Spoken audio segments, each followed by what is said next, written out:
We got a 2019 392 over here.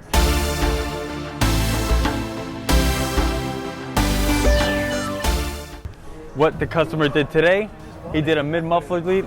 DJ over here, I was farting around, god dang it. All right. So what we're doing, what the customer came in prior and took off these mid-mufflers. Then he left that day, probably like a month ago. And he'll drive it around for maybe for like a month, which is something I do suggest. Get the mid-mufflers cut off, not both. You don't want to straight pipe it right away. Take off the mid-mufflers and then see how it sounds. And a month later, you come back if you want to sound more aggressive.